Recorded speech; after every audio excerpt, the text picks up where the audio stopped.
ici ce soir pour entendre ces témoignages et les différentes expressions d'action de grâce à Dieu pour ce qu'il a été pour eux durant cette année écoulée. Et je veux joindre mon témoignage avec eux. Je pensais les sœurs là derrière rendant témoignage du pain sur l'eau, et ensuite frère Slaughter, frère Graham parlant de quand tous les rouages de la vie mortelle s'immobiliseront. Peut-être c'est incompris ici-bas, mais là devant le trône, Dieu connaît tout au sujet de toutes choses.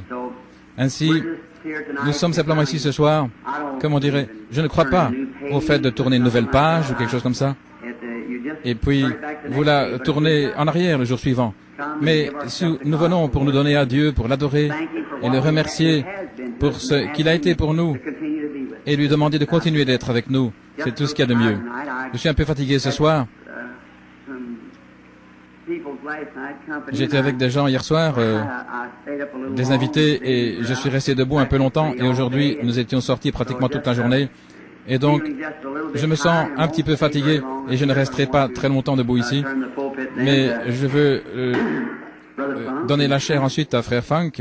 Il est notre orateur et ensuite frère Woods, je pense, va suivre. Et alors, ainsi donc, s'ils resteront tous, il a dit aujourd'hui que je ne devais pas dire cela ici, vous voyez, mais je l'ai fait. Ainsi, j'ai frère Funk assis là derrière, il secoue la tête. C'est une petite plaisanterie pour lui, frère. Mais c'est juste, certainement, ils ont le privilège de suivre dans quelques minutes. Ainsi, nous avons beaucoup d'orateurs ici ce soir. Et il nous reste 3 heures. Et alors, nous essaierons de nous dépêcher aussi vite que possible. Et parfois, juste ces petites choses que je désire dire en ce moment, c'est concernant le témoignage de la sœur là-bas, sœur Leopard, je crois, c'est son nom. J'ai instauré un nouvel ordre ici, comme vous le savez, il y a quelques semaines, à propos des appels des gens au bureau. Et alors, frère Cox et les autres me retransmettront le cas, quoi que ce soit, et pour me laisser aller comme je me sens conduit à aller. Et oh là là, c'est la façon de faire. L'autre matin, en parcourant les différents appels, il y avait sœur Lake et son garçon qui avait un accident, je crois frère Cox m'en avait parlé, et on avait enlevé la rate et il était étendu là au point de mourir. Et un autre frère, avec lequel j'étais sorti dans la montagne cette année au cours d'un voyage, étendu là avec les intestins en hémorragie, peut-être un cancer, et en Californie, oh, partout, des appels de différentes personnes malades. Et j'étais sorti pour prier, je suis rentré, et ma femme m'a dit que frère Slaughter avait appelé quelque chose à propos d'une petite sœur Slaughter, à propos d'une petite fille qui était ici l'autre dimanche. Je suis entré, je me suis assis, je pensais, oh cher Dieu, j'ai tout ceci, je priais pour eux tous, et que veux-tu que je fasse? Et je continuais d'entendre au sujet d'un petit bébé. Eh bien, je retournais pour voir ce que nous avions au sujet d'un petit bébé, et j'ai appelé sœur Cox pour vérifier s'il y avait quelque chose à propos d'un petit bébé. Personne ne semblait connaître quoi que ce soit à propos d'un petit bébé. Ce n'était pas une vision, mais simplement une pression dans l'esprit d'aller vers le petit bébé, un petit bébé malade. La seule chose que je trouvais au sujet d'un bébé, c'était un bébé au Kentucky. Mais ça ne semblait pas être le cas, d'une manière ou l'autre. Et je pensais qu'une vision allait peut-être se manifester. Mais ce ne fut pas le cas. Et je suis retourné dans ma chambre pour prier. Et je pensais, qu'en est-il de ce bébé? Y a-t-il manière où je puisse penser à un bébé? Et dimanche passé ou dimanche d'avant, j'étais assis là et une petite fille est venue derrière moi me murmurer à l'oreille, priez pour ma petite sœur, un bébé. C'était une petite fille Leopard. Elle est peut-être ici ce soir, je ne sais pas, une petite gamine, une belle petite fille. Je me suis retourné et j'ai dit, très bien, ma petite chérie, comme ça. Ainsi, j'ai incliné la tête et j'ai commencé à prier pour le bébé. Et puis j'avais oublié. Et aussitôt, à ce moment-là que c'est revenu à la pensée, quelque chose est arrivé. Je savais alors que c'était Dieu. Alors, j'ai été demandé à Meda où ils habitaient. Elle ne savait pas exactement. Ainsi, nous avons regardé dans l'annuaire pour avoir son numéro. Et j'ai dit qu'ils avaient un bébé malade il y a une semaine ou une dizaine de jours. Un bébé malade. Et il y avait quelque chose à ce sujet. Regardez. Et j'ai téléphoné là-bas et personne ne répondait. J'ai appelé Madame Cox ensuite et j'ai eu la dame ici, sa mère. Ainsi, j'ai téléphoné à la maman et je lui ai dit ce qu'il en était. Elle est peut-être ici. Je suis désolé de ne pas reconnaître cette femme. Je connais peut-être son visage. Elle m'a dit que le bébé était à l'hôpital dans un état sérieux et qu'il recevait une transfusion sanguine à ce moment-là. J'ai dit, sœur, je ne sais pas, je ne peux pas dire que c'est une vision maintenant parce que ce n'est pas le cas, mais il y a quelque chose en moi qui me pousse vers ce bébé. Il semble, j'ai simplement ce bébé devant moi. J'ai dit que je n'allais pas aller maintenant, car il faut tout un temps pour faire la transfusion. Je crois qu'ils la font dans la tête, donc je sais que c'est très douloureux. J'ai simplement attendu et j'ai prié pour le bébé et je me suis préparé. Je pensais, c'est l'endroit où le Seigneur me conduit. Puis je me suis précipité à l'hôpital et j'ai demandé pour voir le bébé. Ils m'ont envoyé là où se trouvait le bébé. Et dans la chambre, j'ai rencontré la mère qui est ici maintenant. Et elle m'a dit que sa maman l'avait contactée 1 heure auparavant, quelque chose comme cela, pour lui dire que le Seigneur me poussait à aller vers ce bébé. Et quand elle est retournée vers le lit, le bébé était en train de rire et de gigoter. Je suis arrivé là et le petit gars était simplement en train de se démener, de rire, de boire son biberon tout aussi normalement que n'importe quel enfant. J'ai simplement posé la main sur le petit gars, vous voyez, et je l'ai béni et puis je suis sorti et j'ai entendu la mère dire il y a quelques instants qu'il l'avait ramené à la maison. C'était hier quand c'est arrivé et aujourd'hui le bébé est à la maison en bonne santé. Ça, c'est mieux que 100 appels que je ferai moi-même. Rester tranquillement devant le Seigneur afin qu'il puisse simplement dire où aller et chaque fois c'est parfait. C'est le Seigneur qui conduit. Les gens disent venez ici frère Branham, où allez là. Ça vous met dans une telle agitation vers celui-ci, celui-là, et que Dieu ne peut pas vous parler. Si vous voulez seulement vous asseoir et dire je te remercie Seigneur, déposer ça devant le Seigneur, que veux-tu que je fasse, tu sais que je suis ton serviteur. Voyez, le Seigneur sachant que j'irai là, aussitôt qu'il a parlé à mon cœur, il a guéri le bébé avant même que j'y arrive. C'est vrai, voyez. Oui, monsieur. Voyez, ce n'était pas moi qui suis allé là. Maintenant, vous dites, qu'est-ce que c'était, frère Branham? Voyez, nous avons des dons dans le corps de Christ. Alors, le Saint-Esprit lui-même, sachant ce que c'était, l'intercession là-bas, le Saint-Esprit me pressait vers ce bébé. Et aussitôt que j'ai prié pour le bébé, à la maison même, et je suis allé vers le bébé, car c'était pour accomplir ce qu'il a dit, le Saint-Esprit faisant des intercessions là, sur les choses que nous ne pouvons même pas comprendre. Voyez, n'est-il pas merveilleux? Je vous le dis, mes amis, ce soir, j'ai tellement de choses au sujet desquelles être reconnaissant. Je ne sais simplement pas comment commencer, et je n'essaierai même pas. Je ne sais pas, je vais simplement lire quelques paroles ici dans les Écritures et parler sur elles pendant quelques minutes, le Seigneur voulant. Mais d'abord, je désire exprimer ma gratitude à Jésus-Christ, le Fils de Dieu, qui m'a sauvé et m'a lavé dans son propre sang et m'a donné cette grande et glorieuse espérance qu'un jour je le verrai face à face. Et je ne me tiendrai pas là en condamnation parce que son sang m'a déjà racheté. Et je suis racheté ce soir par le sang du Seigneur Jésus-Christ. Et ce qu'il m'a donné, d'être concitoyen du même royaume auquel vous allez tous, et ensemble, nous sommes co-héritiers avec lui dans la gloire. Quelle chose merveilleuse! Et j'étais assis hier soir parlant à quelques personnes qui sont présentes maintenant. Et aujourd'hui, là en dessous de vers Élisabeth, chez un frère où nous étions assis à table en train de dîner aujourd'hui, et nous parlions des faits fondamentaux ou de l'évangile fondamental que nous avons et quelle réalité, au-delà de toute ombre de doute. Nous n'avons pas de place du tout pour un quelconque doute. Ce tabernacle et ces gens, ces membres et les gens de Jeffersonville et des environs se tiendront au jugement. Si nous ne sommes pas sauvés, nous nous tiendrons absolument sans excuse. Il y a quelque temps, comme jeune prédicateur, quand est venu mon premier réveil, je l'avais tenu ici au coin, là où il y avait un projet de construction, dans une tente. J'ai baptisé un groupe là-bas au fleuve ce dimanche après-midi, quand l'ange du Seigneur fit sa première apparition en public, en confirmation du message que je devais annoncer. Et c'était une lumière qui est descendue du ciel qui se tenait là. Il y a peut-être dans ce tabernacle, ce soir, des gens qui étaient là et qui ont vu cette lumière. Et je commençais à l'annoncer, ainsi de suite, et vous connaissez tous l'histoire, comment elle s'est déroulée. Et les gens pouvaient s'en éloigner en disant parfois, c'est de l'imagination. Ils quittaient la réunion, où des gens pouvaient le voir. Ils s'en allaient en disant, j'ai vu cela. Et les autres disaient, eh bien moi je ne l'ai pas vu. Bien sûr, naturellement, Dieu laisse voir qui il veut. Quand les mages suivaient l'étoile, il n'y avait pas un point dans l'histoire ou l'observatoire ou rien. On observait même l'heure par les étoiles, mais personne n'avait vu cette étoile sauf les mages. Vous voyez, c'est vrai. Parce qu'ils s'y attendaient. Ils attendaient de la voir, et elle les guida jusqu'au Christ. Et pourtant, elle est passée au-dessus de chaque observatoire, tandis que les gens regardaient dans les cieux pour dire les heures et ainsi de suite. Mais personne ne vit cela sauf les mages, car c'était destiné pour eux de le voir. Et si Dieu vous destine à voir quelque chose, vous le verrez. Élie se tenait là à Dothan à l'époque, et il regardait, et les serviteurs regardaient, ils disaient, oh regarde, les Assyriens avaient leur camp tout autour, et il y a dit, il y en a plus avec nous qu'il y en a avec eux. Il regarda autour, il ne pouvait rien voir. Il n'y avait que Élie qui était debout là. Alors il dit, oh, ouvre les yeux de ce jeune homme, Seigneur. Et alors, avec les mêmes yeux, quand il ouvrit les yeux, autour de ce prophète se tenaient des chariots de feu et des chevaux de feu. Vous voyez,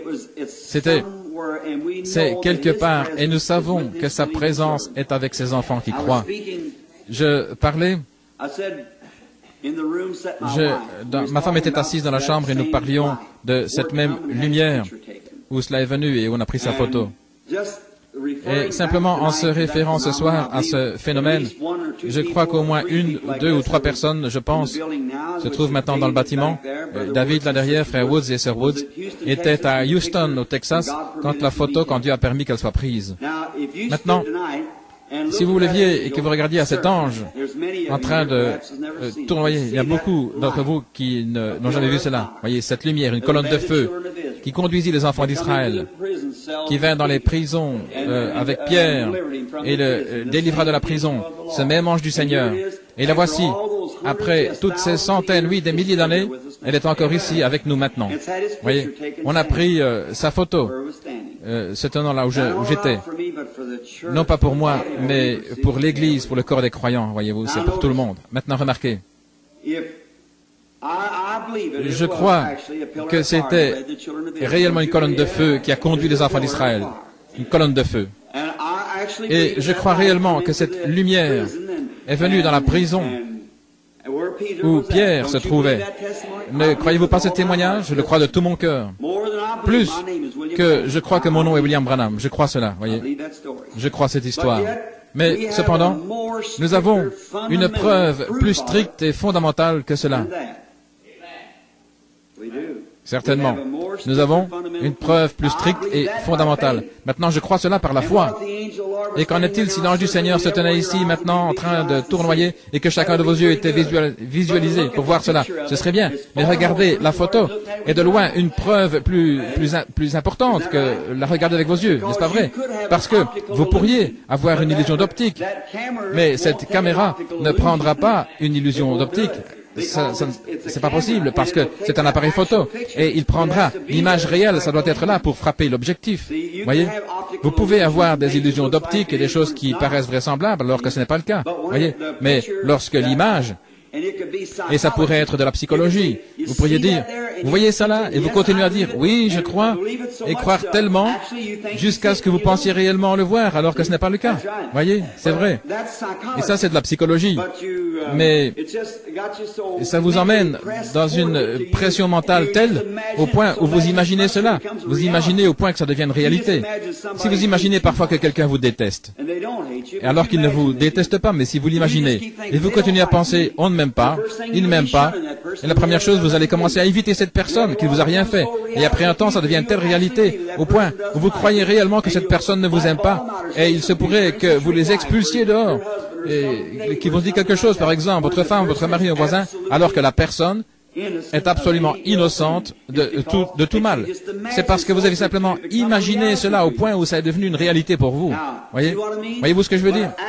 Mais en réalité, lorsqu'une photo est prise, ça doit être là. Ainsi, ce soir, nous avons enduré, comme frère Graham l'a exprimé il y a un instant, de grands nombres de hauts et de bas dans l'Église. Nous avons traversé beaucoup de dangers, de labeurs, de pièges, qui ont été attribués différemment, disant que nous étions médiocres, de saints comédiens, toutes sortes de noms, et ainsi de suite comme cela. Et pourtant, au milieu de tout cela, si ce tabernacle était incendié ce soir et que je mourrais, le reste de vous continuerait aussi ce soir. Notre témoignage est absolument la vérité. Il y a des millions de gens qui le savent. Et la preuve scientifique le prouve. Pas seulement notre parole, ce que nous avons dit, devant la lumière, devant l'ange dont on a eu sa photo, cela a été témoigné depuis que je suis enfant, que cette lumière est venue il y a des années, beaucoup. Parmi vous m'en avez entendu parler, des années et des années. Je connaissais tout à ce sujet des années avant que la photo ait été prise. Et quand le monde scientifique en a pris la photo, c'était exactement la même chose au sujet duquel nous avions témoigné. Cela montre que vous dites la vérité. C'est absolument la vérité. Ainsi ce soir, je suis si reconnaissant de savoir que le grand Jéhovah Dieu, qui autrefois avait rugi du mont Sinaï, qui autrefois s'est tenu sur la montagne et a enseigné les béatitudes, et a ressuscité les morts, il est ressuscité, il est au milieu de nous ce soir. Il est le même, comme il le fut alors, il est aujourd'hui et le sera pour toujours.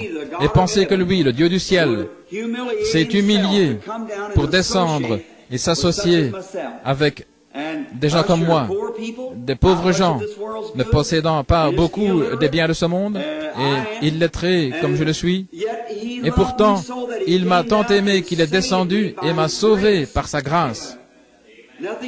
Je n'ai rien mérité ou ne pouvais rien faire, mais il m'a sauvé, parce qu'avant la fondation du monde, il m'a prédestiné à être sauvé dans sa propre préscience avant que le monde commence. Et tous les autres hommes qui sont sauvés, il a fait la même chose pour eux. Oh, quelle chose merveilleuse!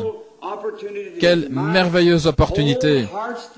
Et le désir de tout mon cœur est, pour cette année, si Dieu veut entendre ma prière, je ne puis peut-être pas être capable de rester jusqu'à minuit. J'ai deux petites filles là, qui somnolent, qui pleurnichent. Il se peut que je les conduise d'abord, premièrement. Et je veux dire ceci, si je n'ai pas la possibilité de rentrer pour témoigner, c'est que je veux remercier chacun de vous pour votre prière que vous avez faite cette année pour moi. Si jamais vous me laissez tomber, je suis fini. C'est comme si vous me souteniez debout dans la prière. C'est ainsi que je persévère dans la bataille. Et je vous aime, comme l'a dit un frère il y a quelques instants, de tout mon cœur. Je n'arrive pas à venir ici comme je le devais, je n'arrive pas à voir les gens et leur rendre service comme je le désire, comme c'est le désir de mon cœur. Mais je suis juste un être humain et je suis beaucoup limité à certaines heures et certaines forces et ainsi de suite. Mais avec l'aide de Dieu, s'il m'aide, cette année, je désire que ce soit l'année la plus grande que j'ai jamais eue dans ma vie. J'ai maintenant, par la grâce de Dieu, gagné plus d'un demi-million d'âmes à Christ et j'espère cette année en faire un bon million, Dieu voulant. Naturellement, si Dieu le veut, je vais commencer à nouveau à partir des pays étrangers, aussitôt que nous sommes financièrement capables de le faire, et ainsi de suite, et entrer dans d'autres pays par là où nous pouvons gagner autant de milliers en une fois. Et je sais que le jour est proche. Les heures sont passées, les lumières du soir sont là, les amis, et je désire faire tout ce que je peux, car c'est l'unique moment que vous et moi serons jamais des êtres mortels. C'est l'unique moment où nous n'aurons jamais le privilège dans toute l'éternité de gagner quelqu'un à Christ. Faisons-le.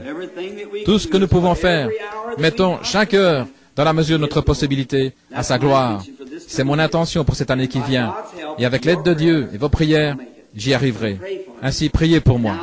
Et maintenant, inclinons la tête un moment pour l'ouverture de la parole. Père, c'est ta parole éternelle posée ici devant moi. Personne dans le ciel ou sur la terre ne fut digne de prendre le livre, d'ouvrir les sceaux ou regarder dessus, excepté l'agneau qui a été immolé dès la fondation du monde. Maintenant, nous l'invoquons. Et si nous avons trouvé grâce à tes yeux, nous prions, ô agneau de Dieu, que tu prennes ces quelques instants maintenant, tandis que nous tournons les pages de ta parole, et que tu puisses l'ouvrir à nos cœurs, car nous le demandons dans le nom de Jésus. Amen. Maintenant, j'allais étudier juste un petit moment cet après-midi, quelque chose sur lequel parler pour ce soir, mais je ne suis pas rentré à temps pour le faire. Ainsi, ma femme est venue avec Billy et je devais simplement parcourir la Bible et je pensais, je parcourais cela Melchisédek et j'ai pensé, oh là là, si je continue avec cela, les autres frères n'auraient pas le temps de parler.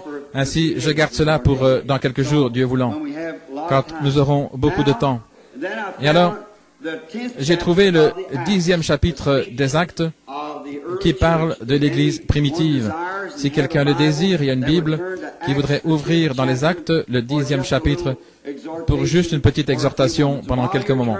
Et pendant que vous ouvrez, je donnerai une petite avant-première du passé. Dimanche passé, il y a une semaine, je crois, ou c'était le dimanche d'avant, nous avons étudié dans le livre des Actes concernant l'Église primitive. Nous sommes dans Acte 2, je crois, où quand ils laissèrent aller, comment Pierre leur a dit, comment ils devaient se repentir, être baptisés dans le nom de Jésus-Christ pour la rémission de vos péchés et recevoir le Saint-Esprit. Maintenant, je voudrais faire une petite expression. Est-ce que tout le monde entend bien ici à partir de l'estrade? Écoutez, tout le monde a dit, frère Bill, personne ne vous comprend. Eh bien, je suis peut-être quelque peu étrange, vous savez, mais ce n'est pas mon intention. Mais j'ai mes idées des choses et mes convictions. Et je suis entièrement convaincu que beaucoup de choses qui sont dans les Écritures sont apostoliques, sont celles que nous ne réalisons pas en ce jour. Par exemple, une chose, beaucoup de gens ont dit, comment lorsque vous sortez dans ces réunions évangéliques, comment recevez-vous 30 000 personnes à l'autel pour être sauvées? Ils n'ont pas à venir à l'autel pour être sauvés. La seule chose qu'ils doivent faire, c'est croire au Seigneur Jésus-Christ. Est-ce vrai? Je veux juste vous demander quelque chose, et pensez-y. Alors, j'aurai vos lettres la semaine prochaine. Je ne peux pas être un catholique, car le catholique croit que cette parole est inspirée, mais que l'Église est au-dessus de la parole. Je ne peux pas être un protestant, car les protestants prennent simplement autant qu'ils pensent qui est correct et que le reste n'est pas inspiré. Donc, je crois en ce que dit la Bible et que c'est la vérité. Je crois que c'est la parole de Dieu. Et afin de croire cela, j'ai dû abandonner ma vie entière et toute ma volonté à cela. Croire que c'est la vérité et qu'il n'y a rien d'autre que cela qui soit la vérité. Il n'y a rien à ajouter, rien à retrancher. C'est simplement comme c'est censé être. Et quiconque retranchera de ce livre ou y ajoutera, ça sera retranché. Quiconque retranche ou ajoute, c'est l'entière volonté de Dieu. Et c'est la révélation de Jésus-Christ aux gens. C'est vrai. Maintenant, en vue de faire cela, je dois croire que la parole de Dieu est absolument la vérité. Et dans Acte 2:38, quand Pierre a dit, « Repentez-vous, chacun de vous », ils dirent, « Hommes, frères, que pourrons-nous faire ?» Premièrement, ils voulaient être sauvés. Maintenant, regardez, il parla à des non-croyants. Regardez ce qu'il a dit. Il a dit, « Repentez-vous, chacun de vous ». Que signifie se repentir? Se repentir signifie être désolé pour ce que vous avez fait. Par exemple, qu'en est-il si je me retournais ici et si je frappais mon frère sans cause et que je veuille me repentir pour cela? Je dirais, frère Neville, je suis désolé d'avoir fait ça. Voyez? Eh bien alors, si je dis, je suis désolé et que je fais cela du fond de mon cœur, je suis repentant. Et si je suis désolé pour mes péchés et que je demande à Dieu de me pardonner, je suis repentant, n'est-ce pas vrai? Très bien. Pierre a dit, repentez-vous ou soyez désolés pour vos péchés. Et ensuite, soyez baptisés dans le nom de Jésus-Christ pour la rémission de vos péchés. Et vous recevrez le don du Saint-Esprit. Est-ce vrai? Très bien.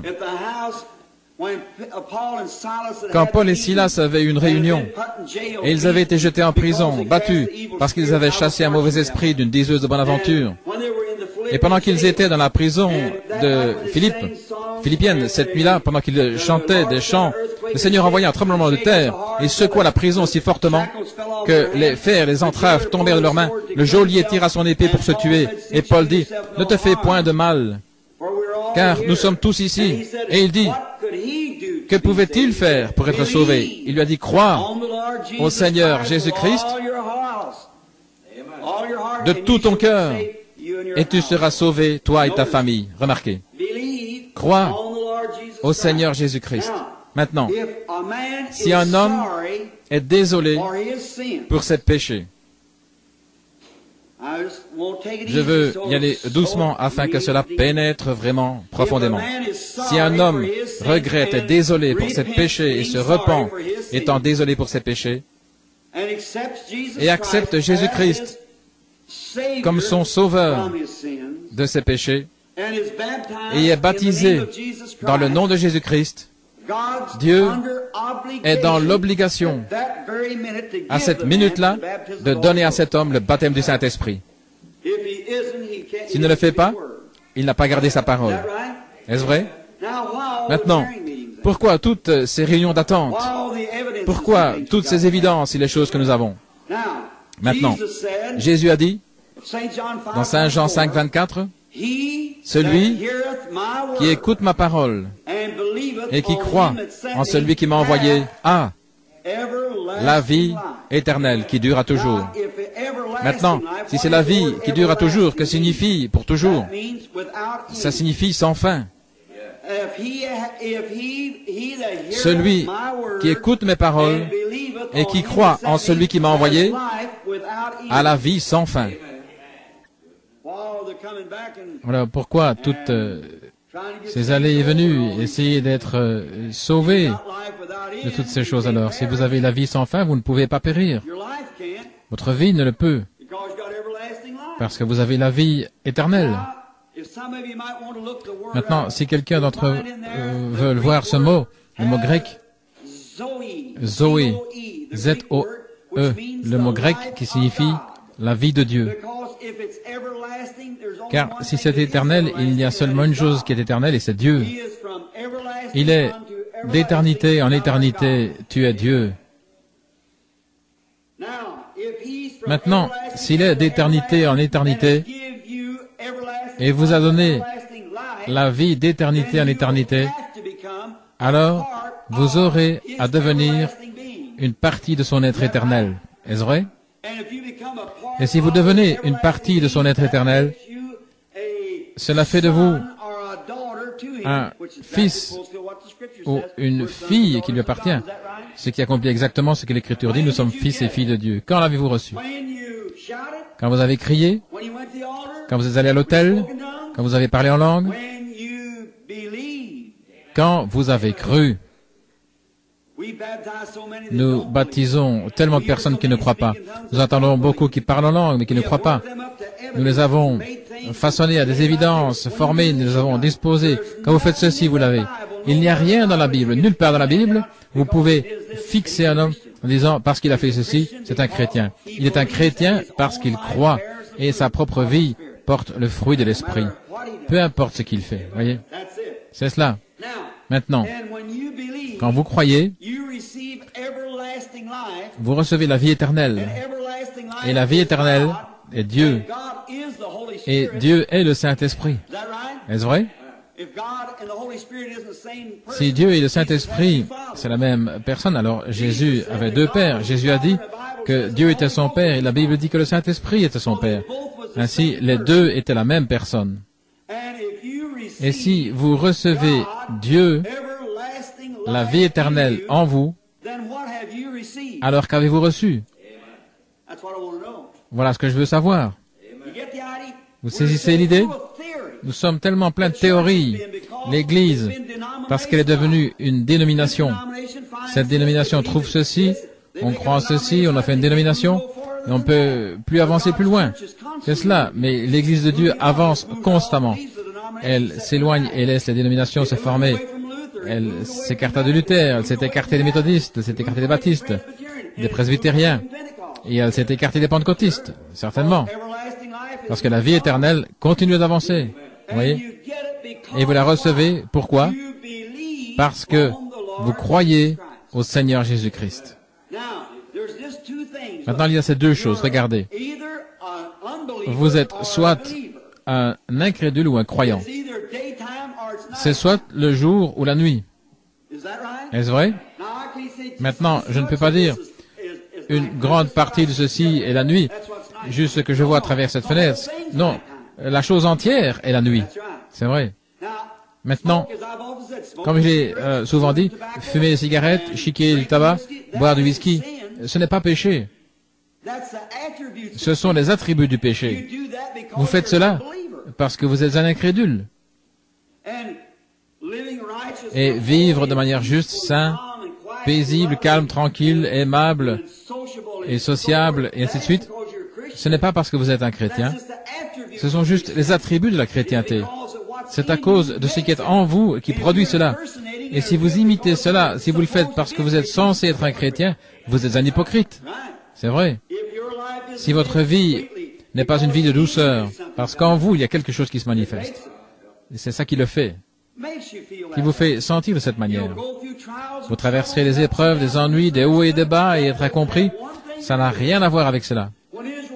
Lorsqu'Israël rétrograda et alla en Égypte, ils étaient rétrogrades, ils n'avaient jamais perdu leur alliance, ils avaient perdu la joie de leur salut.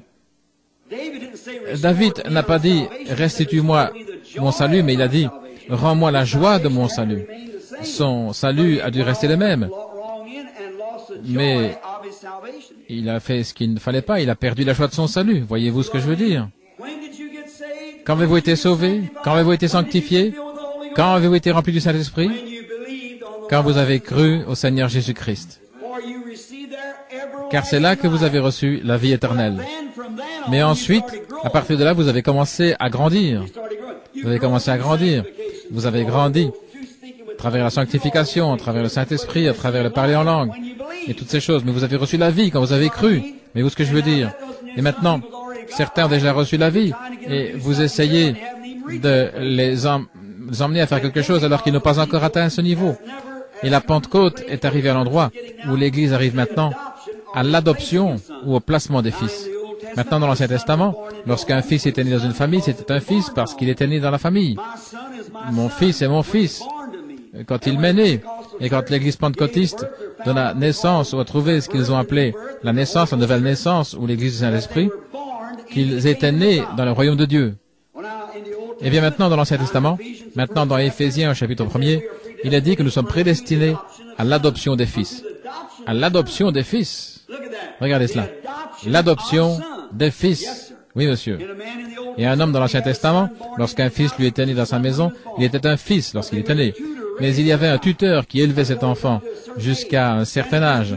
Alors, si ce tuteur faisait rapport au père que cet enfant était digne, très brave et tout, alors il était adopté dans cette famille. Beaucoup d'entre vous, lecteurs de l'Ancien Testament, connaissaient l'Écriture là-dessus. Il était adopté dans la famille.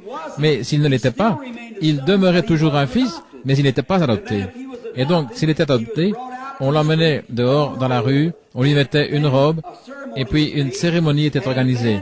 Et alors, la signature de ce garçon sur le chèque avait la même signification que celle de son père, exactement la même, car il était adopté dans la pleine communion de la famille.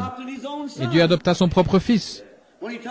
Lorsqu'il a emmené avec Pierre, Jacques et Jean comme témoins, que toute parole soit établie sur la déposition de 2 ou 3 témoins, ils sont allés là-haut, et Dieu couvrit Christ d'une nuée, le Saint-Esprit couvrit Christ d'une nuée, et son vêtement brillait comme le soleil. Est-ce vrai? Et Dieu lui-même dit, « Celui-ci est mon fils bien-aimé, écoutez-le. » En d'autres mots, tout est là. Ce qu'il dit suffit. Et alors, il lui fut donné d'être égal. Naturellement, c'était Dieu, mais Dieu dans la chair de Jésus-Christ, se manifestant aux gens. Et là, Dieu adopta son propre fils. Et alors, quand l'Église pentecôtiste et ces gens ici, dans les derniers jours, ont commencé à voir la nouvelle naissance, étant nés de nouveau, ils pensaient que ça réglait la question. Non, monsieur, vos hauts et vos bas, entrées, sorties, choses semblables, Dieu ne peut pas vous placer comme fils. Mais quand vous demeurez dans le royaume, que vous demeurez dans l'Évangile, demeurez droit, l'un de ces jours, Dieu vous appellera dehors et vous mettra de côté.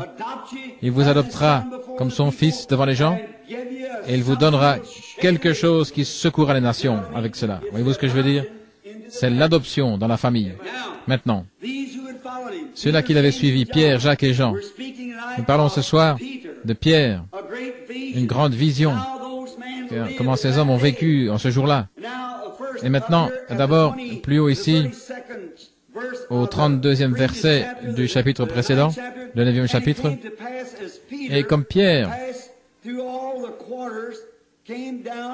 visitait tous les saints, il arriva aussi vers ceux de Lyde, et là il trouva un certain homme appelé Énée, couché sur un lit depuis 8 ans et paralytique. Et Pierre lui dit, Énée, Jésus-Christ te guérit, lève-toi et arrange ton lit. Et aussitôt il se leva. Remarquez cela. Voyez ce qui arriva. Et tous les habitants de Lyde et du Saron, remarquez ici, tous se convertirent au Seigneur. Parce qu'un homme qui avait la paralysie fut guéri, toute la contrée se convertit au Seigneur. Car un homme avait été guéri d'une paralysie. Et aujourd'hui, les morts sont ressuscités. Et les gens disent, c'est de la démonologie, c'est de la psychologie, de la télépathie mentale. La personne n'était pas morte pour commencer. Vous voyez la différence? C'est notre indifférence vis-à-vis de Dieu qui a déterminé ce que nous avons aujourd'hui. Nous allons recevoir le jugement divin. Le monde entier est secoué maintenant même sous l'impact des jugements qui approchent. L'un des prédicateurs prendra probablement cela dans quelques instants sur les jugements qui approchent. J'espère qu'ils vont le faire. Les jugements qui approchent. Car le monde entier est prêt, il tremble. Chaque nation tremble. Ne pensez-vous pas que la Russie ne tremble pas aussi? Les États-Unis et les îles tremblent. Qui va jeter la première bombe atomique? À ce moment-là, ça va tout détruire. Une bombe à cobalt, qu'en est-il si cela est libéré? Il ne restera plus une mouche ou un insecte sur la face de la terre. Et dès lors, entre les mains des hommes méchants, pécheurs, destinés à l'enfer, et votre destination de ce séjour terrestre, j'ai dit le séjour terrestre, est confiée aux mains des hommes méchants et pécheurs. Il ferait mieux de veiller où est engagée la destination de votre âme. Si elle n'est pas engagée vers le ciel et vers Dieu, tournez-vous ce soir avec tout votre cœur et ne laissez pas la vieille année s'écouler sans vous tourner vers Dieu, car votre destination terrestre est déterminée par les mains des hommes méchants, cruels, froids de cœur et athées. Et c'est là qu'est déterminé votre corps.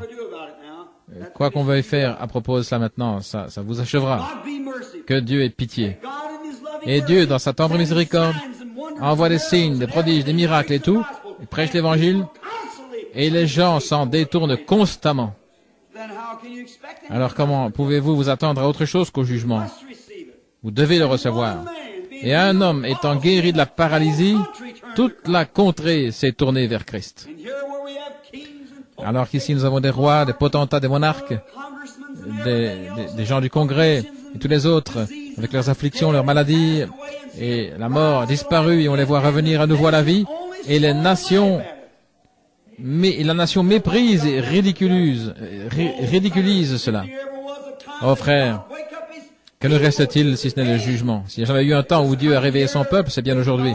Pour cette année qui vient, puisse Dieu oindre ses prédicateurs comme des flammes de feu, car vous êtes dans les derniers jours, les temps de la fin. Regardez ici, ce même homme est descendu, il y avait une fille nommée Tabitha qui signifie Dorcas, qui mourut lorsqu'elle était là-bas. Et Pierre était monté à Joppé, on envoya le chercher, on l'y amena, il entra là, elle était étendue, un cadavre, il fit sortir tout le monde, il se mit à genoux, il pria. Ayant terminé, il s'avança, la prit par la main et la fit se lever. Et elle fut rétablie, elle était en vie. Regardez ce qui est arrivé. Et il arriva juste avant cela, et cela fut connu dans tout Joppé, et beaucoup crurent au Seigneur. Beaucoup ont cru.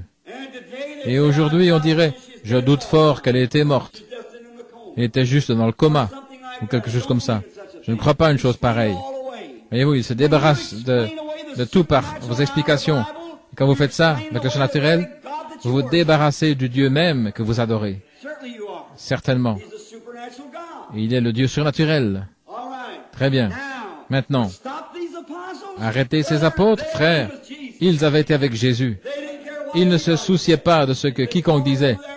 On les fait venir là une fois et leur dit que les jours de miracles étaient passés et on les a fouettés, les a mis en prison, on les garda toute la nuit et le matin suivant ils furent passés en jugement et on vient découvrir qu'ils étaient ignorants et illettrés, mais ils pouvaient remarquer qu'ils avaient été avec Jésus.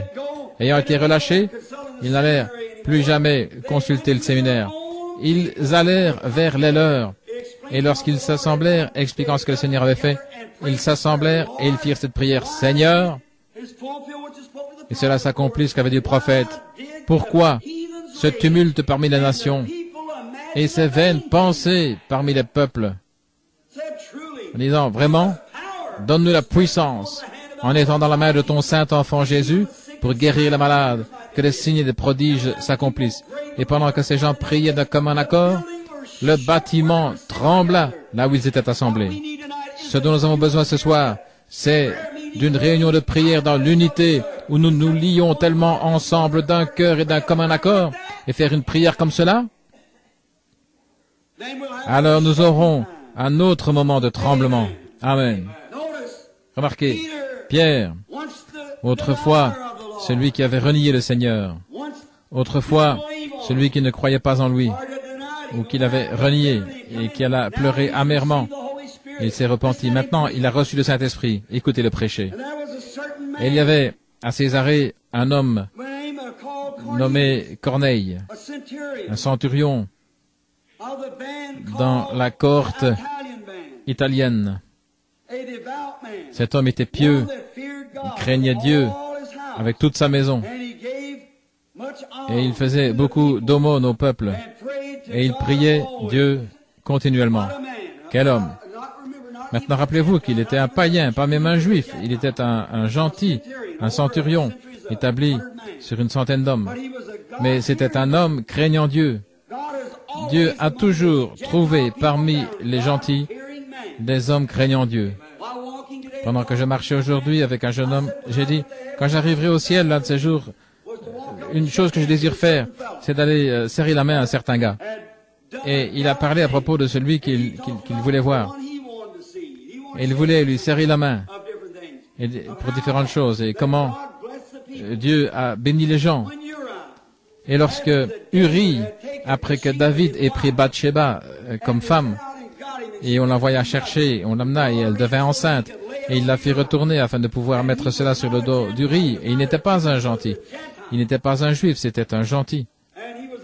C'était un Hétien, un prosélyte à la religion juive. Et il lui dit d'aller chez lui et de rester un moment avec sa charmante et belle femme. Et il a dit, à Dieu ne plaise que je fasse une chose comme cela, pendant que l'arche de Dieu est sur le champ de bataille. Et il refusa de le faire. Et frère, quand j'entrerai dans la gloire, je désire aller voir Uri et lui serrer la main, en disant que Dieu soit loué, car ton témoignage a signifié quelque chose pour moi dans mon séjour terrestre. Je désire aller voir Daniel et lui dire, tu sais Daniel, lorsque tu es là sans crainte devant ces lions, ce témoignage a signifié quelque chose pour moi. Oui, monsieur.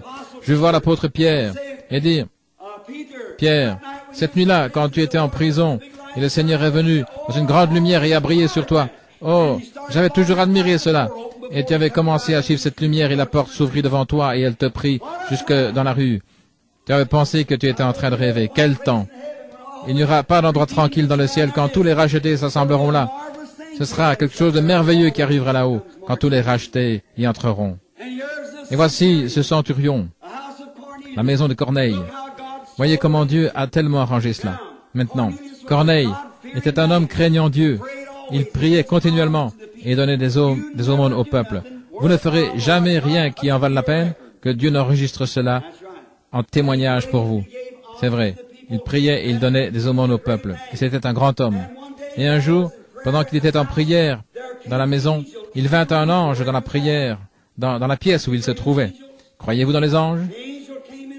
L'ange entra dans la pièce où il se trouvait et il dit, « Corneille, lève-toi et descends à Joppé et cherche un homme nommé Pierre qui habite dans la maison d'un certain Simon. Et il te dira quoi faire. » Amen. Maintenant, Pierre, à ce moment-là, avait tellement voyagé qu'il eut faim. Il était environ 12 heures. Il monta sur le toit et faisait une petite sieste.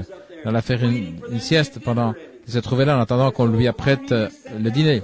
Et donc, Corneille envoya un soldat et deux fervents hommes, et ils furent conduits à Pierre.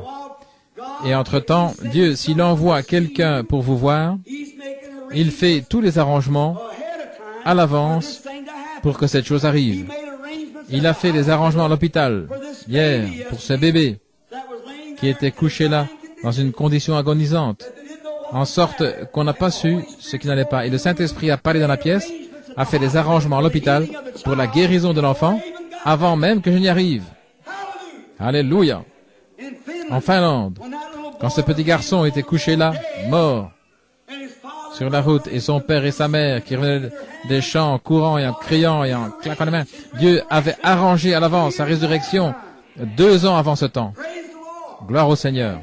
Et ce soir, pendant que nous sommes ici dans cette église et que nous endurons les choses comme nous l'avons, Dieu a préarrangé notre résurrection. À un jour glorieux, il viendra. Tout est préarrangé. Et les hommes et les femmes qui pensent à cela, quelquefois, les poètes changent ces chants. Oh, il y aura une rencontre dans les airs. Il y a environ 15 ans, j'étais debout sur cette estrade où je me tiens ce soir avec un grand diagramme en train d'enseigner. Et il y avait un petit groupe de pentecôtistes venus de Louisville. Et je n'avais jamais cru à la façon de danser de ces gens. Et il y avait une petite dame qui était montée ici pour jouer du piano. Et ils allaient chanter un chant spécial. Et ils battaient aussi sur une boîte de conserve. Et j'étais très critique à l'égard de cela. Je pensais, que va-t-il se passer? Cette femme va chanter un chant spécial. Elle se mit à jouer. La dame devait battre sur la planche et cette petite fille blonde sautait ici. Et elle se mit à danser dans l'esprit. Et moi, j'étais là dans le siège d'un moqueur. Je désire donc que vous regardiez à cela. Et je me mis à parler à mon église au point qu'ils se demandaient tout ce que j'allais faire. Regardez cela. Maintenant, ils sont en train de faire une taverne là de mon église. J'étais assis là, ne sachant pas mieux. Je ne disais rien, mais dans mon cœur, je pensais cela. Et je l'observais là pendant qu'elle dansait. Et la première chose, vous savez, j'ai dit, attendez une minute. Je me demande si cette dame a une écriture pour cela. Et je me mis à penser aux écritures. Et j'ai dit, où la danse a-t-elle jamais été ordonnée? En premier lieu, dans la Bible. C'est vrai. Et je pensais, qu'est-ce qui les faisait danser? J'ai vu que les enfants d'Israël, lorsqu'ils traversèrent la mer Rouge, Myriam regarda en arrière et vit tous les chefs de corvée noyés. Elle ramassa un tambourin et se mit à danser, et elle battait ce tambourin et courait le long de la rive en dansant, et les filles d'Israël la suivaient en dansant. Et je pensais, c'est la victoire. J'ai vu David, lorsque sa petite chérie assise là, derrière cet éventail, elle s'éventait regardant son petit ami, David, qui se tenait là. Et puis voici l'arche dont frère Graham a parlé tout à l'heure. Et David l'a vu venir et il s'est mis à danser en tournant et en tournant. Eh bien, elle dit, tu m'embarrasses. Il a dit, si tu n'apprécies pas cela, regarde ceci. Et il s'est mis à nouveau à tournoyer, à tournoyer. Vous savez quoi? Dieu regarda du ciel et a dit, David, tu es un homme selon mon propre cœur. C'est vrai. Et je pensais, vous savez, il y a quelque chose qui ne va pas avec moi. Je n'ai peut-être pas assez de victoire. Et j'avais mon pied méthodiste pendant ce temps-là qui tapotait. Et la première chose que vous savez, Dieu est mon juge. Avant que je me rende compte de ce que je faisais, j'étais là sur le plancher en train de danser avec cette fille. C'est vrai. En tournoyant. Alors j'ai dit, oh Dieu, enlève-moi de ce siège de moqueur. Et que j'examine sensiblement toutes choses avant d'exprimer un jugement. Amen. Dieu fait des choses étranges. Je ne croyais pas à un nombre d'absurdités. Je ne crois pas à un tas de pourritures, mais je crois à une parole de Dieu réelle, véritable, remplie de l'Esprit, du Saint-Esprit, qui se prêche en puissance et en démonstration. Amen. Car c'est cette chose-là qui m'a sauvé, c'est la chose qui m'a conduit jusqu'ici, c'est la chose qui m'a secouru quand le docteur avait dit que je mourrais, c'est la chose qui m'a sauvé à l'heure de ma mort, et c'est la chose qui me ressuscitera, et c'est la chose avec laquelle j'irai au ciel.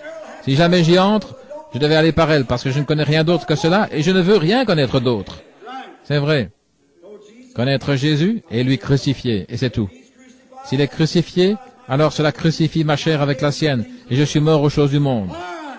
Bien, amen. Vous savez, je deviens religieux. Je commence à me sentir comme ça. Remarquez. Mais voici. Oh là là, quel temps! Quelle merveilleuse réunion ils avaient. Corneille dit, allez donc là-bas, demandez celui qui est nommé Pierre. Il dit, il n'avait jamais entendu parler de lui auparavant. Et Pierre là-haut pensait, Seigneur, je ferai une petite sieste juste avant de prendre mon dîner. J'ai tellement faim, je suis fatigué. Et alors, il est entré dans une transe. Les Écritures le disent. Je crois qu'il est tombé dans une transe. Oui. Et à ce moment-là, il a vu une nappe descendre, toute pleine de reptiles. Et une voix dit, lève-toi, tue et mange. Et il a dit, non, Seigneur, je suis un juif. Rien d'impur, de souillé n'est jamais entré dans ma bouche. Il a dit, n'appelle pas souillé ce que j'ai purifié. Et il dit, lève-toi. Il y a quelqu'un qui t'attend à la porte. Va de l'avant, ne doute de rien, suis-le. Amen. Maintenant, Pierre, avec ses manières un petit peu béates, vous savez, il avait, comme que dirait, un certain prestige parmi les gens. S'il devait veiller sur ce qu'il mangeait, c'était un juif. Il avait été élevé, un rigoureux presbytérien, vous savez, quelque chose comme cela. Il devait veiller sur ce qu'il faisait à cause de son église. Ainsi, le Seigneur dit, suis ces gentils, ne prête aucune attention à ce qui se fait ou quoi que ce soit. Et lorsqu'il est dans la maison de Corneille, sur le champ, Corneille rassembla tous les siens. Et il raconta comment il avait vu l'ange. Et il dit, et donc, Pierre, j'ai envoyé te chercher. Et lorsque Pierre se mit debout là, il commença à prêcher. Alors que Pierre prononçait ces mots, le Saint-Esprit descendit sur eux. Et ils furent tous remplis du Saint-Esprit, et ils se mirent à prophétiser et à parler en langue. Ils passèrent un temps merveilleux. Et il dit, peut-on refuser l'eau? Ceux-ci ont reçu le Saint-Esprit avant qu'ils soient baptisés. Et il ordonna qu'ils soient baptisés au nom du Seigneur Jésus. Et Pierre resta quelques jours avec eux. Ça, c'est l'Église apostolique, avançant dans l'Esprit, partout où Dieu ordonnait. Pierre se passa de son dîner. Pierre descendit pour suivre le Seigneur. Et si Dieu peut prendre un homme ou une femme aujourd'hui, dans ce tabernacle ou ailleurs, qui ne prêtera aucune attention à ce qui se passe autour de lui, mais qui se soumettra au Seigneur comme une unité individuelle, Dieu conduira le même homme aujourd'hui qu'il le conduit alors. Il prouve qu'il est avec nous. Ce dont nous avons besoin aujourd'hui, c'est une vie humble et soumise. Soumettez-vous. Ne vous rétractez pas, ne faites rien, que vous dirigez droit avec le Saint-Esprit. Ce que l'Esprit dit de faire, faites-le rapidement. Ne dites pas, eh bien, j'attendrai pour découvrir ce qu'est ceci et cela. Ce que le Saint-Esprit dit de faire, allez le faire. Et si je n'étais pas allé en Finlande quand le Saint-Esprit m'a appelé là? Et si je n'étais pas allé à l'hôpital hier, où ce petit bébé était là, agonisant? Si je n'étais pas allé? L'obéissance vaut mieux que le sacrifice. Faites ce que le Saint-Esprit dit de faire. Ce dont nous avons besoin ce soir, c'est de nous libérer de toutes nos vieilles petites idées étreignantes et laisser le Saint-Esprit vous êtes enseigné ici. Vous savez ce qui est bien et ce qui est mal. Mais ce que vous avez besoin ce soir, c'est d'un gros paquet d'amour de Dieu déversé dans votre cœur. Toutes les différences étant enlevées, enterrez cela avec la vieille année, tandis qu'elle s'écoule. Et commençons une nouvelle vie, un nouveau commencement. Si vous êtes déjà né dans le royaume de Dieu, vous avez déjà reçu le Saint-Esprit en vous. La seule chose que vous avez à faire, c'est de vous libérer de ces choses du monde qui vous retiennent. Dites, rejetons tout fardeau et le péché qui nous enveloppe si facilement, et courons avec patience la vie, la course qui est placée devant nous. Hébreux, 12e chapitre. Rejetez les fardeaux. Pourriez-vous imaginer les mages venant voir Jésus? Je prendrai juste un petit drame pour un moment. Je peux voir trois mages. Disons qu'ils étaient trois. Jim, John et George. Disons que c'était leur nom. Et ils étaient venus voir Jésus. Et je peux les voir tous s'apprêter pour partir. Nous prendrons ce gars, Jim. C'est un homme. Tout à fait. Il court vers sa femme et lui dit, « Ma femme, tu sais quoi? J'ai vu l'étoile, donc je dois m'en aller. » Et ainsi, il alla faire ses bagages pour s'en aller. C'est ce qui ne va pas avec les gens aujourd'hui. Ils essayent de faire leurs bagages pour devenir chrétiens. S'il y a quelque chose dont vous avez besoin, c'est de défaire les paquets pour devenir un chrétien. Il y a trop de choses qui sont accrochées. Maman, dit-il, maintenant, tu sais quoi? Je ne pourrai pas avancer à moins que je prenne ma table de jeu. Ainsi, il accroche ça sur le chameau. Tu sais, les autres garçons n'apprécieraient pas que j'aille si je n'ai pas avec moi ma table de jeu. Et toutes ces autres vieilles petites choses qui vous retiennent. Vous avez une petite boîte d'égoïsme que vous avez accrochée aussi. Et vous devez accrocher un peu de commérage, un peu de médisance, un peu de ceci. Et vous accrochez tout ça sur le chameau. Et la première chose que vous voyez, il bondit, le vieux chameau, il dit, « Allons, allons-y !» Et le vieux chameau peut à peine bouger, tellement écrasé qu'il devient presque bancal. et vous tracassez, vous plaignez toujours de votre église que vous fréquentez, peut-être que c'est parce que vous êtes si chargé qu'elle ne peut marcher. Voilà le problème. Vous avez besoin de vous décharger, nettoyer, purifier et vous mettre en ordre. Amen. Qu'est-ce qui ne va pas avec moi? Remarquez. Voilà ce qu'il y a. Je peux voir les autres aller, avancer. Et la première chose que vous savez, il descendit et regarda à nouveau cette étoile. Et la première chose, il se mit à jeter les tables d'un côté et les colis de l'autre. Il a dit, où vas-tu, John? Et il dit, je rejette tout fardeau qui m'enveloppe si facilement, afin que je cours cette course avec patience. Car étroite est la porte et resserré le chemin, et il y en a peu qui les trouvent. Il y a uniquement de la place que pour vous et Jésus, personne ne peut y aller. Amen. Personne d'autre ne peut passer. Je peux l'entendre dire, eh bien, tu oublies ta boussole. Je n'ai pas besoin de boussole. Tu oublies ton diplôme de séminaire. Tu oublies tes services de baccalauréat et toutes ces choses que tu accroches. Et il dit, écoute, je n'ai plus besoin de boussole. Comment veux-tu aller alors? Il montra du doigt l'étoile et il dit, je suis la voie que Dieu a pourvue. Dieu a pourvu que je suive l'étoile. Elle m'emmènera à Christ. Et la nuit, nous n'avons pas besoin de grandes, longues instructions et tout ceci. Nous voulons suivre la voie pourvue par Dieu. Et la voie pourvue par Dieu pour aujourd'hui est le baptême du Saint-Esprit. Et tous ceux qui sont conduits par le Saint-Esprit sont fils de Dieu. Cela vous mènera à votre destination. Mettez de côté les fardeaux. Mettez de côté toute autre chose. Retournons au jour apostolique. Notre fondement est sûr. Dieu a pourvu pour nous par des signes, des prodiges, des photos et le reste. Il a prouvé qu'il est avec nous. Et autour du monde, ce glorieux, puissant évangile a balayé 1 500 000, les a envoyés dans le royaume de Dieu l'année passée. L'église pentecôtiste a eu plus de succès que toute autre église qu'il y a dans le monde l'année passée. Au nombre de conversions, 1 500 000 enregistrés. Alléluia. Qu'est-ce qui se passe? C'est la plus puissante chose qu'il y ait sur la terre aujourd'hui. Mais le diable les a et a causé une interruption dans le petit groupe-ci, ce petit groupe-là. Ils font des histoires les uns avec les autres. Si jamais ils peuvent oublier leur égoïsme et leurs différences et se joindre ensemble, leurs mains, leur cœur, comme un seul, le millénium s'instaurerait. C'est de cela que nous avons besoin ce soir. Nous unir. C'est ce que le Branham Tabernacle a besoin de faire. C'est ce que toutes les églises ont besoin de faire. C'est de s'unir dans une fraternité, comme un individu, en Christ Jésus. Un bébé nouveau-né et marcher dans ce sentier étroit et resserré, regardant à l'auteur et le consommateur de notre foi, Jésus-Christ. Regardez ici, je ne dis pas ceci pour élever notre tabernacle et ses doctrines, mais je dis ceci, mes amis, allez voir dans le monde où vous voulez. Et nous disons ceci, pas en nous vantant, mais regardez ce que Dieu Tout-Puissant a fait pour cette petite église. Regardez en arrière et voyez, si vous voulez, juste à partir de cette église ici, est parti ce grand réveil qui a balayé le monde entier. C'est vrai. Regardez et voyez si ce n'est pas ainsi. Dieu est avec nous. Dans son amour et sa miséricorde, voyez comment il nous guérit quand nous sommes malades. Regardez les cas de cancer aveugles, sourds, muets et le reste qu'il guérit parmi nous partout. Ensuite, il nous a tant aimés pour descendre et donner une preuve scientifique pour mettre son approbation sur l'Église. Il s'est laissé photographier avec nous. Amen. Où les critiques auront à fermer leur bouche et se retiendront pour dire, nous ne pouvons rien dire de cela. Amen. Je suis si content ce soir que je sois l'un d'entre eux. Je suis si content d'être un chrétien. Je suis si content de vivre ici parmi des gens qui croient dans ce grand mouvement. Je m'attends qu'il y ait des petites différences. Nous sommes des humains. Mais en principe, nous sommes un. Et nous tenons ensemble comme une unité en Jésus-Christ. Dieu nous a bénis et donné toutes ces merveilleuses choses. Pensez-y. Comment je n'aurais pas pu être ici moi-même ce soir si ce n'avait été le Seigneur, lorsque le meilleur des docteurs avait dit que je ne pouvais pas y arriver. Mais le docteur en chef est descendu et a dit, tout est entre mes mains et tu y arriveras. Et j'ai cru en lui. Comment Sœur Weaver est-elle assise là? C'était un squelette assis sur une chaise roulante lorsqu'on l'avait amené ici pour être baptisé dans le nom de Jésus-Christ.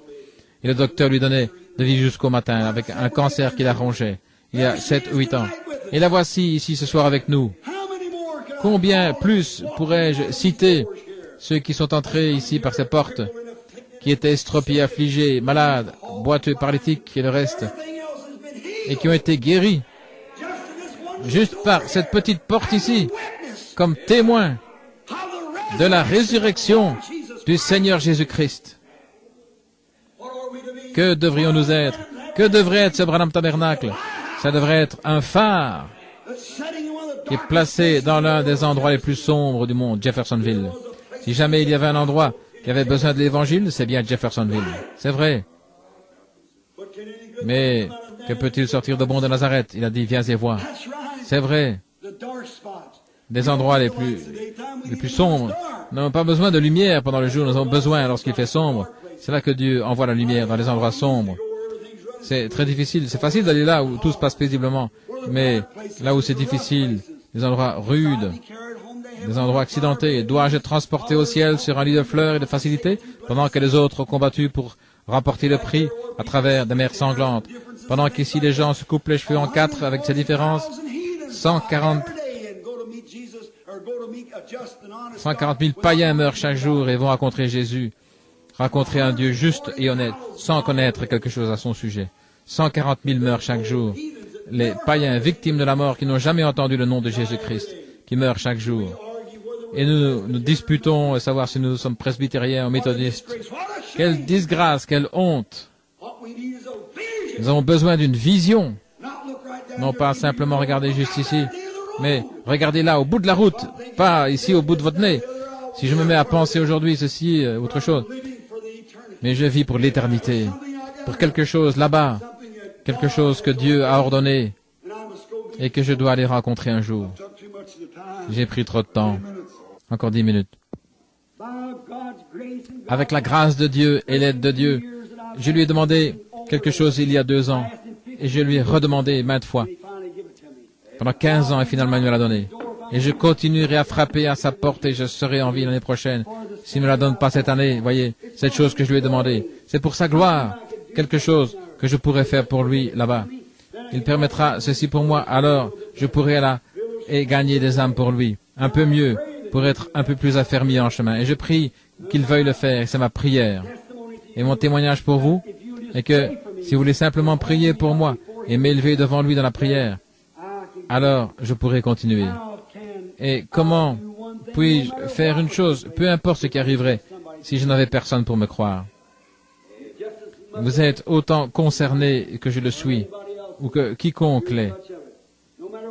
Peu importe ce que nous faisons, que ce soit prêcher, ce que nous disons, s'il n'y a personne pour croire, alors rien ne peut être fait.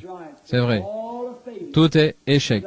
Rien ne peut être fait, excepté que nous assemblions et que nous croyons l'un en l'autre. Je crois en vous et vous croyez en moi. Et ensemble, nous croyons en Dieu.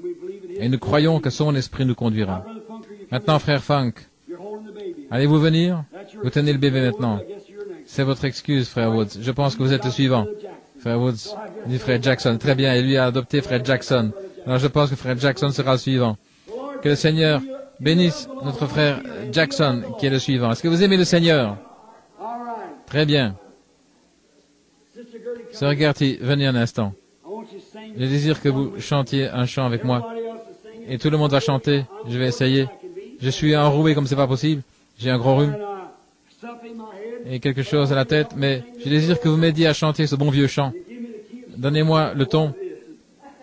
Je ne sais pas ce que c'est, mais donnez-moi une note, car je veux chanter le ruisselle de sang, cet évangile que je prêche, qui ruisselle de sang. Ne croyez-vous pas? Très bien. Tous ensemble maintenant.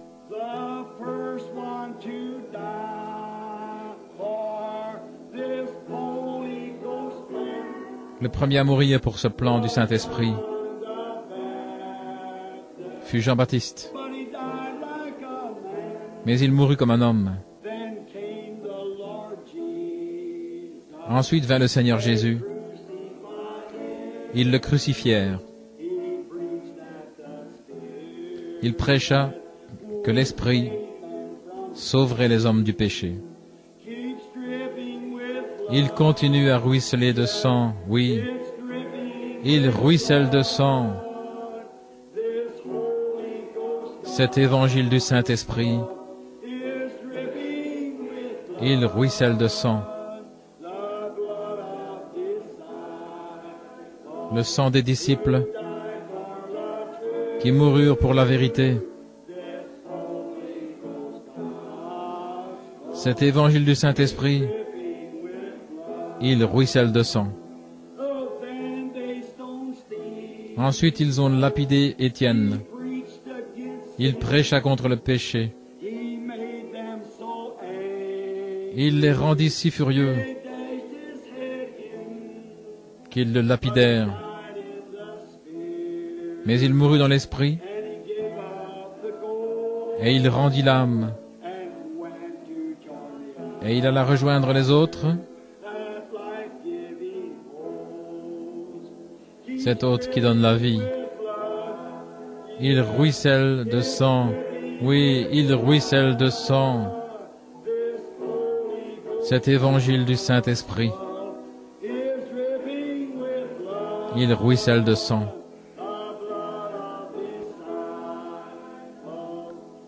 Le sang des disciples qui moururent pour la vérité.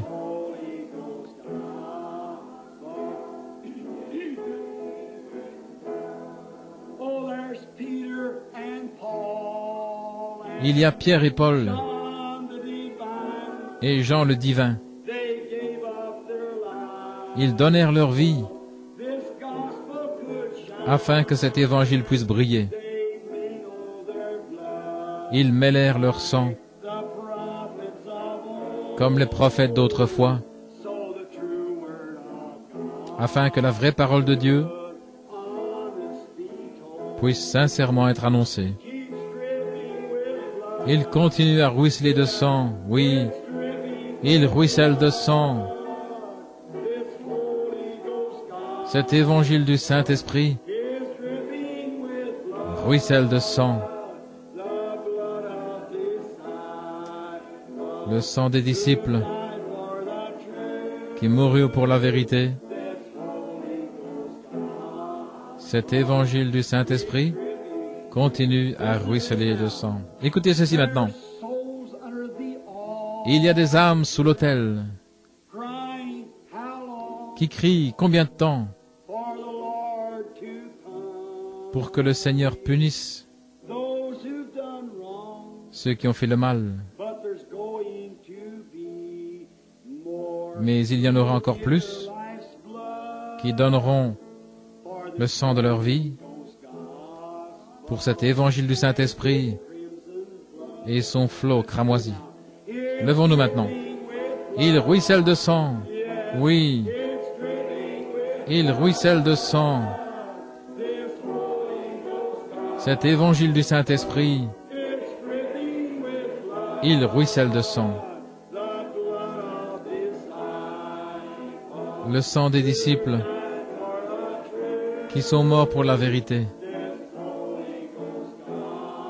Cet évangile du Saint-Esprit ruisselle de sang. N'êtes-vous pas content d'être l'un d'entre eux? Quel genre d'évangile?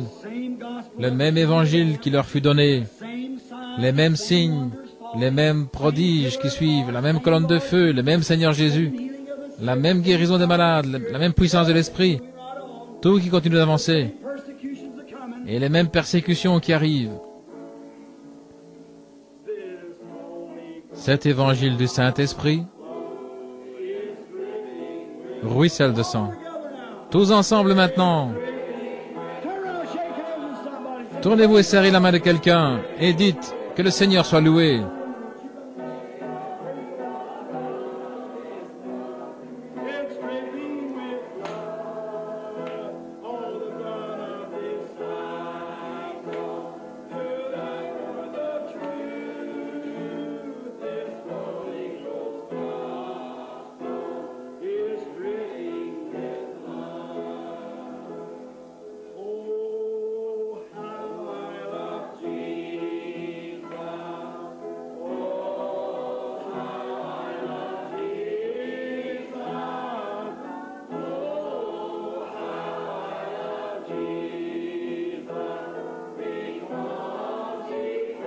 Combien j'aime Jésus, parce qu'il m'a aimé le premier. Chantons un peu plus fort. Levez vos mains.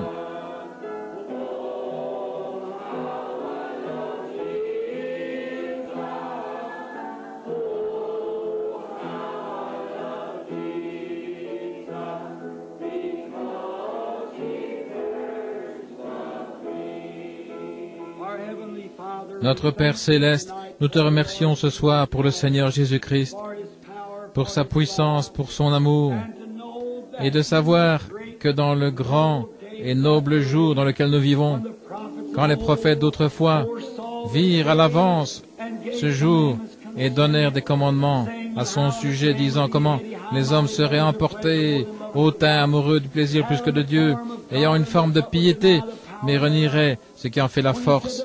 Quand il a dit qu'il y aurait des moqueurs dans les derniers jours, et ils se moqueraient et ridiculiseraient, nous vivons là-dedans, Père.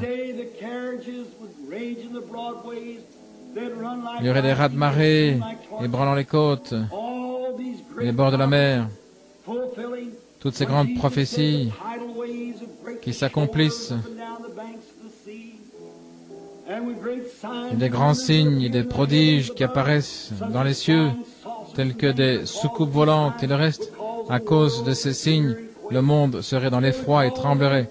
Cela provoquerait des tremblements de terre en divers lieux et toutes sortes de choses, perplexité de temps et la détresse parmi les nations. Et il a dit en ce jour-là, alors Israël fleurirait. Alléluia. Cette vieille étoile de David à 6 branches est en train de flotter au-dessus de Jérusalem ce soir pour la première fois depuis 2500 ans. Les nations se disloquent. Le figuier bourgeonne. Tous les autres arbres bourgeonnent. Les méchants bourgeonnent. Le romanisme bourgeonne. Le communisme bourgeonne. Et ton Église produit des bourgeons. C'est le printemps qui arrive. Ô grand maître de la vie, lève-toi avec la guérison sous tes ailes, Seigneur, et donne à tes serviteurs tous les pouvoirs et les signes pour étendre la main de ton saint enfant Jésus, pour accomplir des miracles et des signes, et pour prêcher l'Évangile jusqu'aux extrémités du monde. Accorde-le, Seigneur. Bénis cette petite Église, bénis son pasteur, Seigneur, notre frère bien-aimé. Bénis tous ceux qui sont associés ici avec nous, tous ceux qui invoquent ton nom partout autour du monde. Aide cette année qui vient, aide, Seigneur, aide-nous à être meilleurs pour ton service. Éloigne du milieu de nous la maladie, éloigne-nous du Saint-Esprit. Éloigne de nous l'envie, la lutte, la jalousie et tout ce qui est impie, et qu'on dise de nous que nous sommes tes enfants. Une ville qui est bâtie sur une colline qui ne peut être cachée. Accorde-le, Père. Bénis-nous et pardonne-nous notre passé, et puissions-nous dire, comme Paul, oubliant les choses du passé, nous pressons le pas vers la marque de la vocation céleste en Christ. Seigneur, envoie-moi où tu veux. Je suis prêt à partir. Donne tes ordres quand tu veux. Pardonne-nous, Seigneur, et sanctifie cette Église pour ton honneur et ta gloire, et les gens qui y sont, car nous le demandons dans le nom de Jésus. Amen. Pouvez vous asseoir maintenant, que le Seigneur vous bénisse.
Est-ce que vous aimez ça?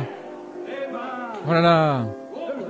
Il y en a un que je veux rencontrer par-dessus tout, c'est Jésus.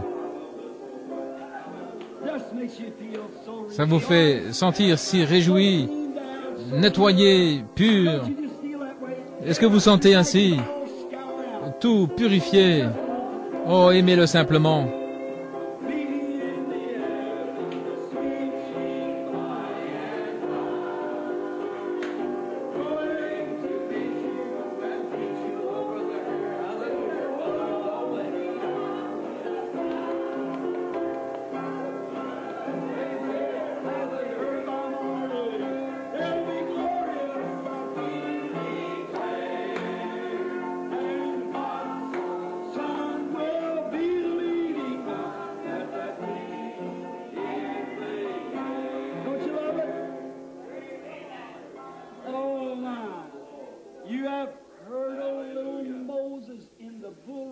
Vous avez entendu parler de Moïse dans les roseaux et de David sans crainte, avec sa fronde. L'histoire de Joseph qui avait des songes et de Daniel dans la fosse aux lions. Il y en a beaucoup d'autres dans la Bible. Et j'ai envie de les rencontrer tous, je vous le dis.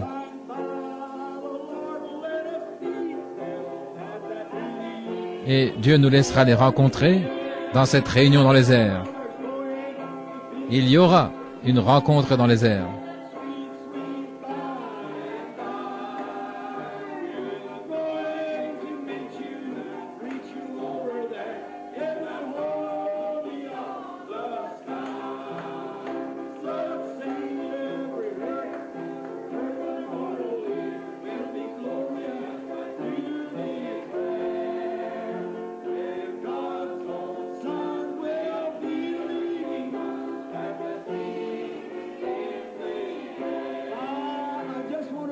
Oh, je veux simplement être là, et pas vous.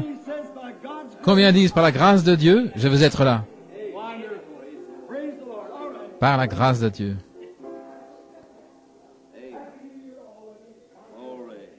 Heureuse et nouvelle